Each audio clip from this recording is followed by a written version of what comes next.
দেওয়ার জন্য বানান নাই। আল্লাহ আমাকে দুনিয়াতে পাঠাইছেন, যদি জাহান্নামে দেওয়ার জন্য পাঠাইতেন তাহলে আমাকে মুসলমানের বাচ্চা বানাইতেন না, আমার জন্য আল্লাহ এত সহজ করতেন না। যদি জাহান্নামে দেওয়ার জন্যই বানাইতেন তাহলে একটা হিন্দু ধর্মের ঘরের মধ্যে আমাকে পাঠাই দিতেন। একজন হিন্দু মানুষ ইসলাম ধর্মে আসতে বড় কষ্ট হয়। হ্যাঁ, ইসলাম ধর্মে আসতে তার অনেকগুলো বাধা পেরিয়ে তারপর আসতে হয়। এমনকি এমনও সময় যে জীবনের হুমকি নিয়ে তারপরে ইসলাম ধর্মে দীক্ষিত হতে হয়।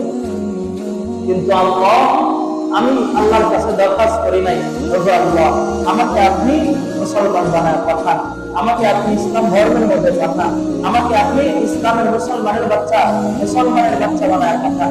আমি এটা আল্লাহর কাছে কোনো সময় পরিণত করি নাই, আমি আল্লাহর কাছে কোনো সময় বলিও নাই।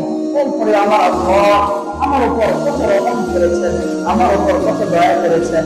আমি না চাইতেও আমাকে মুসলমান বানিয়েছেন, আমি না চাইতেও একজন প্র্যাকটিক্যাল মুসলমান আমাকে বানিয়ে পাঠিয়েছেন, আমি না চাইতেও আমাকে এমন একটা দেশের মধ্যে পাঠিয়েছেন যেই দেশের মধ্যে ইবাদত করতে কোনো বাধা নাই, যেই দেশের মধ্যে বন্দী করতে কোনো বাধা নাই, যেই দেশে কোনো মসজিদের উপর আক্রমণ হয় না, যেই দেশে মুসলমানের উপর আক্রমণ হয় না, এত সুন্দর একটা জায়গার মধ্যে আমাকে আল্লাহ তাআলা সুন্দর করে বানিয়ে পাঠিয়েছেন জাহান্নামে দেওয়ার জন্য।